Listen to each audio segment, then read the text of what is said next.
All right. Hey, everybody. Good morning. It's Amanda, and we are on part 3 of Find Your Soulmate Foot Strengthening Seminar.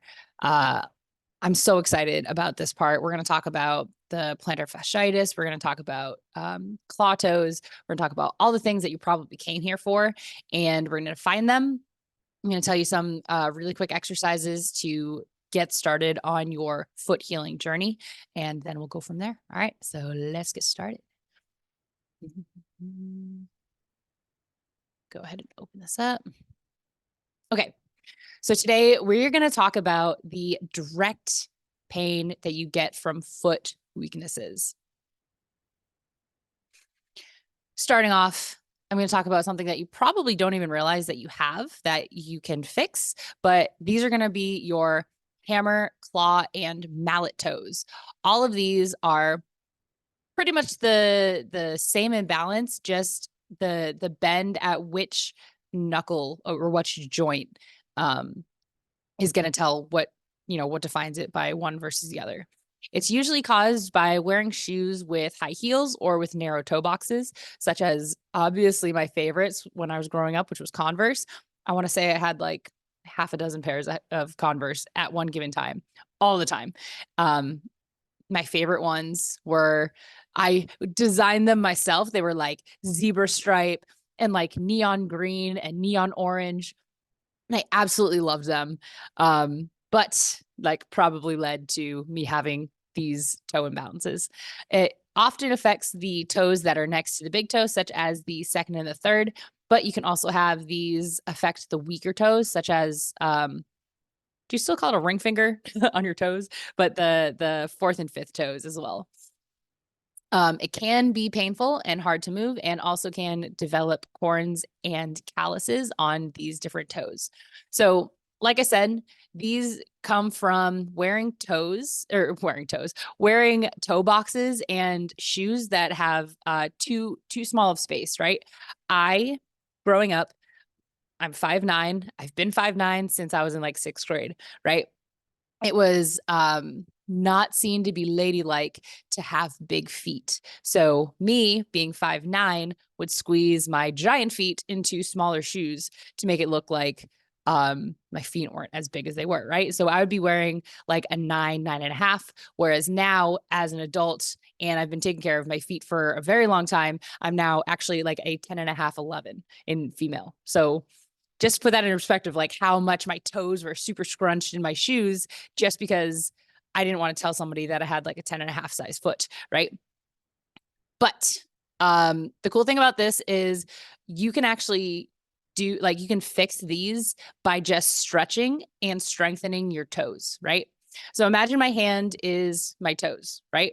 If your toes are curled under like this, usually this means that the bottom tendon and ligaments are pulled super, super tight, right? The tendon is not long enough for your toes to lay straight. So first thing I want you to do is go back to our toe splay where you were trying to get that space in between each one of your individual toes. And now I want you to try to bring all of your toes flat in contact with the ground, okay? If you can do this, right, if you can get all of your toes nice and flat, have the whole thing touching the ground. If not, no worries. You can just manually take your hands and kind of unroll your toes, right? And give them like a nice little massage on the bottom, right? Once you get here, right, what I want you to do is try to flex just that last knuckle on your toes and try to push down into the ground. And what you're doing here is you're getting the bottom a little bit more mobile, and you're getting that top tendon that pulls it up stronger. Okay. So this way, when you take a step and you'll be standing, instead of having your toes like this, they're going to be able to get strong and stay in this lengthened position.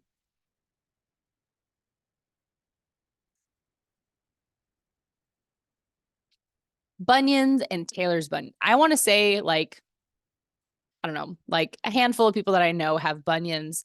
If I tell you that you have bunions, most of the time you already know that you have bunions because it hurts, right? However, a lot more people have Taylor's bunions than I think that they realize. Taylor's bunion is literally the same thing, right? caused by a misalignment of the toes due to restrictive footwear, and is actually caused by tight socks as well, especially on that pinky side, right? Like your pinky toe is so small. It's like a small, weaker muscle than it would be on the big toe. So if your shoes and your gait and your walking stance is causing your bunion on your big toe side because your big toe plantar fascia is not strong enough to take a straight step, the socks that you're wearing and the narrow toe boxes that you're putting your feet in is causing this tailor's bunion on the other side. So like what's good alignment, Amanda? I'm glad that you asked. So if you, I don't actually know if you can see my arrow. I hope you can. But if you look at these traces of the bones right before they get down to the actual toes, right? Your toes should follow a straight line going out, right? So you can see that this line goes this way and then almost like 45 degrees towards the left, right? You want your foot to be able to come straight out and then from this bone still be able to go straight out. Okay. And that's going to give you a good reference of if you have a bunion and how far off your feet are. In order to fix these, there's, I don't want to call it it looks like a splint, right? But there's like, type in like bunion, toe fixer or something on Amazon. And what you're going to find is this contraption. It's really cool. I've bought them for so many of my clients and it's been very successful. It's pretty much a splint, right? Imagine this is my foot. I'm just going to imagine this is my big toe, right? Just so to make things easier. Okay. So if this is my big toe and it's moving in this way towards my other toes, and this is where my bunion would be, right? The bunion fixer is literally like a splint that you will Velcro to the side of your foot. And then it takes a little teeny tiny Velcro that will go around the top of your foot and it will align your big toe. Okay. So your other toes will still kind of be squished over.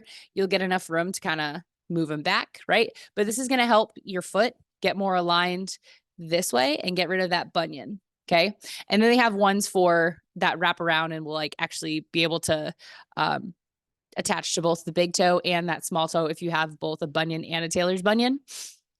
But you want to have your foot aligned in a position that the muscles on the weak side, the outside of your foot, are able to get one in the right position, right? And then also the ones that are kind of pulling it in the wrong direction, those can get a little bit relaxed, right? Because those ones are going to be tight. The ones on the outside of your foot are going to be loose and weaker. And so these bunion aligners are going to help you pull that toe straight, make everything a little bit better to be able to strengthen the ligaments in proper position. I will say a side note, it is a little bit painful, right? I had to do this for the last time that I hurt myself a few years ago. And I had the most amount of pain when I would be wearing these bunion aligners, and it would always be in that knuckle of where the bunion is, right? Because think like your foot over years of walking incorrectly or wearing terrible shoes, they've been used to being in this crooked position. Okay. And now you're taking this bone, which is used to being crooked, and you're straightening it, right? You're not going to be able to just like pull it straight and be like, all right, ta-da, I'm done, right? It's probably going to be like, okay, that's kind of irritating the joint. I'm just going to go here. Okay. And then once you're here and you can get comfortable here, you can have it in the splint and you can move it this way and there's no pain. That's when you're going to move it a little bit more, leave it a little bit more. You don't want to overcorrect and then tear or hurt something. And then you have another problem on top of your bunions. Okay. If you want more information about this, I would love to talk to you about it.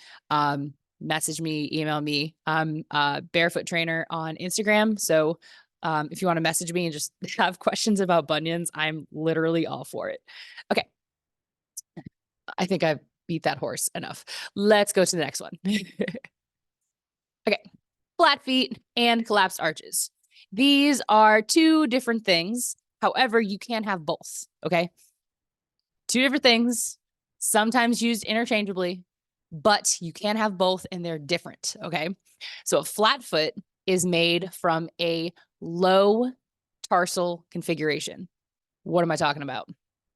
Tarsal configuration is, again, I don't know if you can see my arrow, but if you look at this top picture, these bones right here, they're varying levels of height away from the ground. Okay.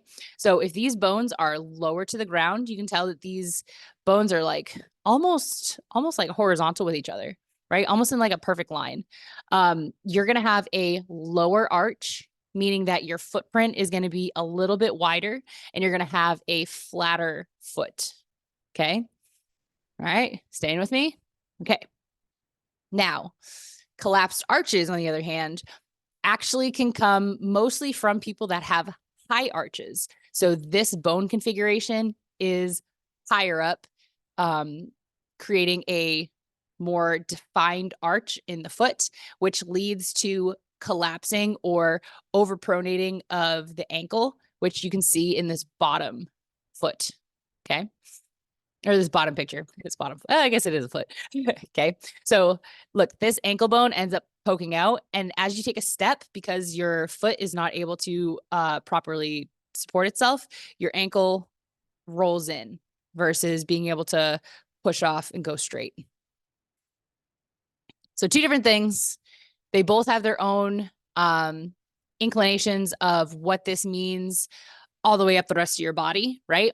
Usually people with flat feet have a little bit more difficulty with like explosive movements.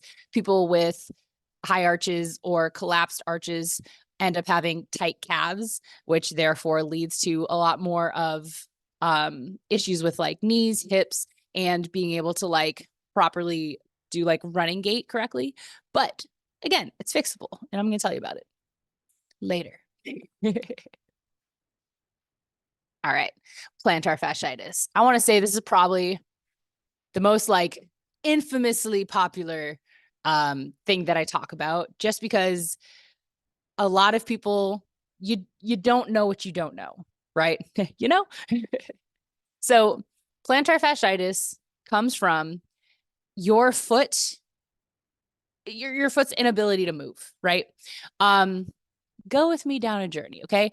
Have you ever broken a bone or hurt yourself in a point where you had to be put in a cast? Maybe. Yes, no. My sister has. I haven't broken bones. I would always tear my ligaments like that. I would always get sprains and strains. Terrible. Anyways, so my sister broke a bone. They put her arm in a cast, right? And they put her in a cast for, let's say, 6 weeks, right? After the 6 weeks, they took the cast off and they're like, aha, your bone is fixed. You're completely healed. Awesome. Go on your way, right?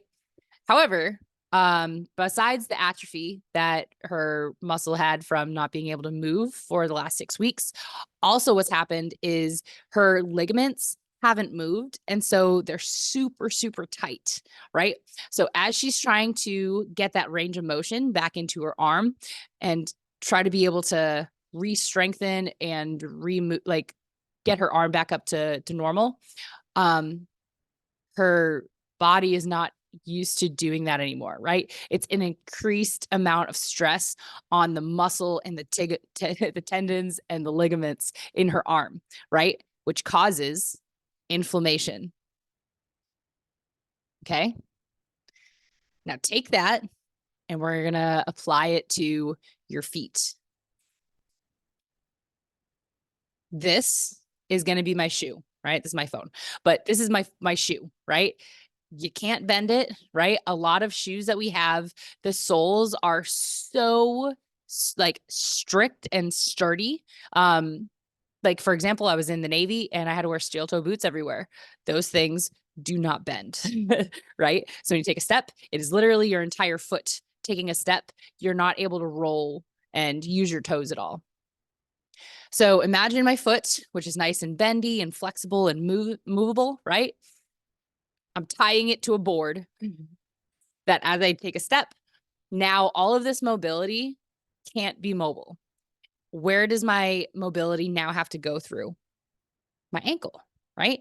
So if my foot can't move and adjust due to the different types of terrain that I'm walking through, I now have to do all of this mobility through my ankle, through my knee, through my hip, and all the way up the chain. Okay. So this is why plantar fasciitis happens, is we wear these super strict and rigid soles. And then when we take our shoes off, it's like getting that cast off. All of a sudden, your ligaments and your tendons aren't used to moving in this way because let's say you just wore your shoes for the last, 8 to 10 hours, right? They're not used to moving this way. And then all of a sudden you have this really bad pain because the ligaments are inflamed. They don't know what they're doing. They're not mobile. You don't have the strength anymore in your toes because you're not using your toes to walk. And you end up getting plantar fasciitis. Okay. Some people are more genetically inclined to get it rather than others. Some people will get it literally just walking down to their mailbox and back. Other people, it'll take them, walking a marathon in like the wrong shoes, right?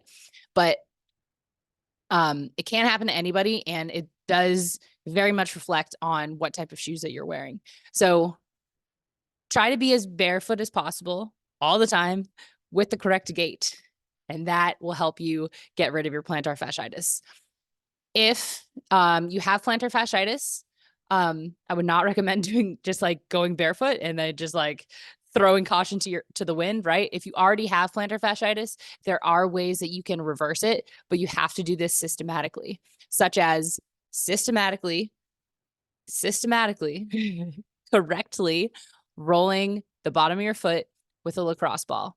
So, for example, again, I don't know if you can see my mouse. Going from the big toe down this first ray all the way back to the heel, pausing, going right back up, and then you're going to go over to the second toe. And you're going to pause, get that nice long stretch. You're going to go down, trace the second ray, down to the heel, back up, go over to the third, down, back up, fourth, down, back up, fifth, down, back up, right?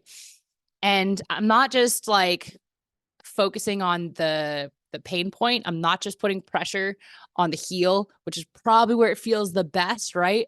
But you don't want to stretch the ligaments. You want to improve the mobility.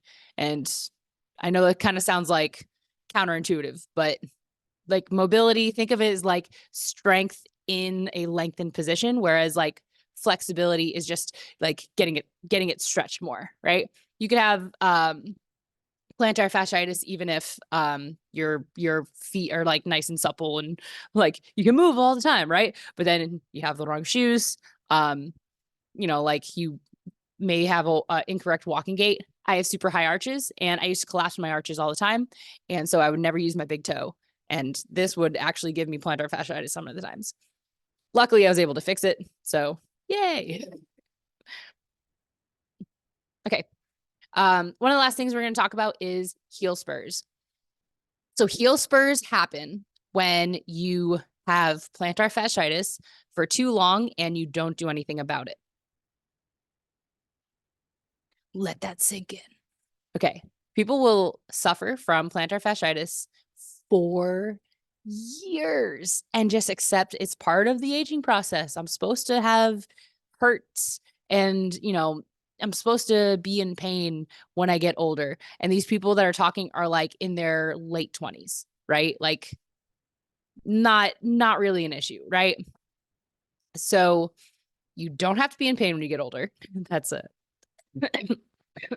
sorry. That is a giant fallacy. But what happens with getting a heel spur? So I'm gonna use my hand and my sleeve as an example. So imagine my arm is the bone. Okay. My sleeve is called the periosteum. Periosteum is like a sheet that wraps around your bone, and it's what your ligaments and your tendons connecting to the bone. Okay. They don't directly connect to the bone, they connect to the periosteum. Imagine you have plantar fasciitis. You've had this for months, years. It just doesn't go away. And it's not like really inconvenient because you sit, let's say like you sit most of the time, but you just can't go on long walks. You can't go on hikes. You got to make sure that, you're not walking around the grocery store too long, right? So it's like you've modified your life to get around your plantar fasciitis. You get the inserts that the what do you call those? The podiatrist says to get, right? And you still have plantar fasciitis because you're not strengthening your feet, but it's addressing the symptoms. Okay. So this is my bone. This is my periosteum, right? And my hand is going to be my plantar fascia, my plantar fascia. Okay. So if this happens for long enough, what ends up happening is the tight tendon and ligament will literally pull the periosteum off of the bone. Okay. And look at that. It creates a little pocket, and your body does not like voids. Like it avoids voids. Okay. So if this is pulled away from your bone, your body goes, there's a hole. What do we do? Fill it with calcium. We're going to fill it with calcium. Yeah. Cause we don't like voids in our body. Right. So instead of addressing the tightness of the plantar fascia, it's now pulled the periosteum away from the bone. And that is how a heel spur is born. Okay. Like even just looking at this photo, you can see that the plantar fascia is the bottom of this foot, right? And the heel spur is developing in the direction of where the plantar fascia is, right? It's not a coincidence. It's on purpose, right? So do yourself a favor, deal with your plantar fasciitis right now, sooner rather than later, right? If you don't know how to deal with it, call me, message me. I'm a barefoot trainer on Instagram. Message me, be like, I have plantar fasciitis. I don't know how to deal with it. Help. Okay. Um, but dealing with a heel spur like sucks because at this point you have two options. One, you have to stay off your feet as much as possible and wait for your body to reabsorb the calcium, or you have to get surgery, which both of those sound absolutely terrible. So do yourself a favor. Don't get yourself a heel spur. All right. So that is the end of this section. I know I went a little bit longer, but this is like the meat and potatoes of what I wanted to talk about. In our next section, in section 4, we're going to talk about the body-mind connection of how your footprint and your walking gait can literally tell me what your mind is. I can tell if you have anxiety or depression, or if you're maybe like a little bit, I don't want to say uppity, but like I could literally tell so many parts of your personality and the way that you're thinking about yourself based off of your footprint and the way that you walk, which is really cool. And I'm going to talk about it later. Okay. But that's it for this one. Make sure to message me if you want some like personal one-on-one help. Like I said, I'm Barefoot Trainer on Instagram, and I'll see you guys then. All right. Thanks for hanging out.